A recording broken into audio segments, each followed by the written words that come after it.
5 minute کا مدرسہ، اسلامی تاریخ، اذان کی ابتدا۔ حضرت ابن عمر رضی اللہ عنہما فرماتے ہیں کہ حضور صلی اللہ علیہ وسلم نے جماعت کی نماز کے لیے جمع کرنے کا مشورہ کیا تو صحابہ کرام رضی اللہ عنہم نے مختلف رائے پیش کی۔ کسی نے یہود کی طرح بوق بجانے اور کسی نے عیسائیوں کی طرح ناقوس گھنٹی یعنی بجانے کا مشورہ دیا، لیکن آپ صلی اللہ علیہ وسلم نے پسند نہیں فرمایا بلکہ سوچنے کا موقع دیا۔ اسی رات حضرت عمر رضی اللہ عنہ نے خواب میں اذان سنی اور ایک صحابی عبداللہ بن زید بن عبد ربی رضی اللہ عنہ نے بھی خواب میں دیکھا کہ ایک شخص اذان کے کلمات کہہ رہا ہے۔ انہوں نے اس کو یاد کر لیا اور آنکھ کھلتے ہی رسول اللہ صلی اللہ علیہ وسلم کے پاس تہجد کے وقت پہنچے اور خواب سنایا۔ آپ صلی اللہ علیہ وسلم نے حضرت بلال رضی اللہ عنہ کو ان کلمات کے ساتھ فجر کی اذان دینے کا حکم فرمایا۔ اذان سنتے ہی حضرت عمر رضی اللہ عنہ دوڑے ہوئے آئے اور عرض کیا، میں نے بھی اسی طرح اذان کے کلمات خواب میں سنے ہیں۔ اس کے بعد سے ہی اذان دینے کا سلسلہ شروع ہو گیا۔ اسلام میں سب سے پہلے مؤذن حضرت بلال رضی اللہ عنہ ہوئے اور دوسرے حضرت عبداللہ ابن ام مکتوم رضی اللہ عنہ بنے۔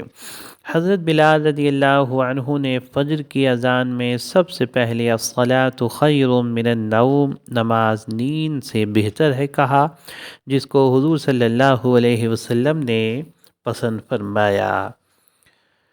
حضور صلی اللہ علیہ وسلم کا معجزہ، حضرت عمر رضی اللہ عنہ کے حق میں دعا۔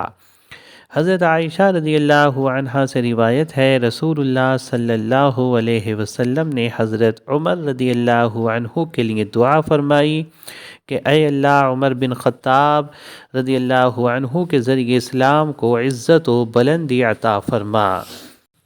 چنانچہ ایسا ہی ہوا کہ اللہ تعالیٰ نے اسلام کو حضرت عمر رضی اللہ عنہ کے ذریعے وہ بلندی اور شوکت عطا فرمائی کہ دنیا اس کا اعتراف کرتی ہے۔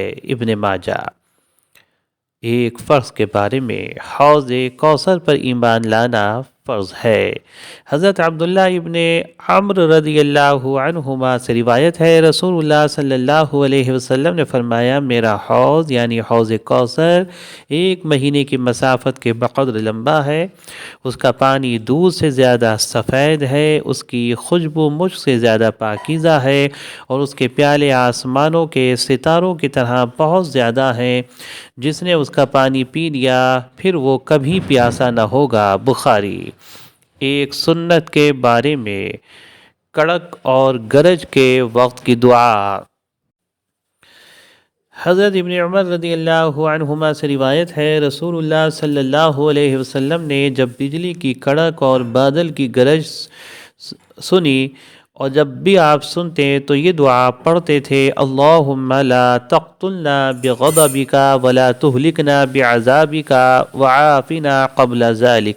ترجمہ، اے اللہ، ہمیں اپنے غصے کی وجہ سے قتل نہ کرنا اور اپنے عذاب سے ہمیں ہلاک نہ کرنا، بلکہ ہمیں اس سے پہلے عافیت دے دے۔ ترمذی۔ ایک اہم عمل کی فضیلت، پسند کے مطابق ہدیہ دینا۔ حضرت انس بن مالک رضی اللہ عنہ سے روایت ہے، رسول اللہ صلی اللہ علیہ وسلم نے فرمایا، جو آدمی اپنے مسلمان بھائی سے کسی ایسی چیز کے ساتھ ملاقات کرے جس سے وہ خوش ہوتا ہو تو اللہ تعالیٰ اس کو قیامت کے دن خوش کر دے گا۔ طبرانی صغیر۔ فائدہ، اس حدیث سے معلوم ہوا کہ کسی دینی بھائی کے یہاں جاتے وقت اس کی پسند کے مطابق کوئی چیز پیش کرنا چاہیے، اس سے اللہ کی رضا و خوشنودی حاصل ہوتی ہے۔ ایک گناہ کے بارے میں، برے اعمال کی نحوست۔ قرآن میں اللہ تعالیٰ فرماتا ہے خشکی اور تری یعنی پوری دنیا میں لوگوں کے برے اعمال کی وجہ سے ہلاکت و تباہی پھیل گئی ہے تاکہ اللہ تعالیٰ انہیں ان کے بعض اعمال کی سزا کا مزہ چکھا دے تاکہ وہ اپنے برے اعمال سے باز آ جائیں۔ سورہ روم آیت نمبر 41۔ دنیا کے بارے میں دنیاوی زندگی صرف کھیل تماشا ہے۔ اللہ تعالیٰ کا ارشاد ہے یہ کافر تو یوں کہتے ہیں کہ جو کچھ ہے بس یہی دنیاوی زندگی ہے اور ہم مر کر دوبارہ زندہ نہیں کیے جائیں گے۔ سورہ انعام آیت نمبر 29۔ فائدہ: اللہ تعالیٰ نے ان کفار کا جواب دیتے ہوئے فرمایا کہ آخرت کی ابدی زندگی کے مقابلے میں چند روز کی اس دنیاوی زندگی جسے تم سب کچھ سمجھ رہے ہو کھیل تماشے سے زیادہ وقعت نہیں رکھتی۔ آخرت کے بارے میں زیادہ عمل کی تمنا۔ حضرت محمد بن ابی عمیرہ رضی اللہ عنہ سے روایت ہے رسول اللہ صلی اللہ علیہ وسلم نے فرمایا اگر کوئی بندہ پیدائش کے دن سے موت آنے تک اللہ کی طاعت میں چہرے کے بل گرا پڑا رہے تو وہ بھی قیامت کے دن اپنے سارے عمل کو حقیر سمجھے گا اور یہ تمنا کرے گا کہ اس کو دنیا کی طرف واپس کر دیا جائے تاکہ اور زیادہ نیک عمل کر لے۔ مسند احمد۔ طب نبوی سے علاج۔ سنا پتی کے فوائد۔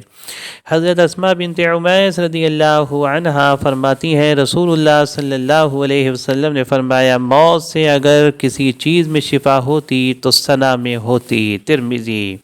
فائدہ: سنا ایک پودا ہے جو 2 بالش تک بلند ہوتا ہے جس کی پتی تقریباً 2 انچ لمبی اور 1 انچ چوڑی ہوتی ہے۔ اس میں چھوٹے چھوٹے پیلے رنگ کے پھول ہوتے ہیں۔ سب سے بہتر وہ سنا ہے جو حجاز سے آتی ہے اس لیے وہ سنا مکی کے نام سے مشہور ہے۔ اس کی پتی قبض کے مریض کے لیے مفید ہے۔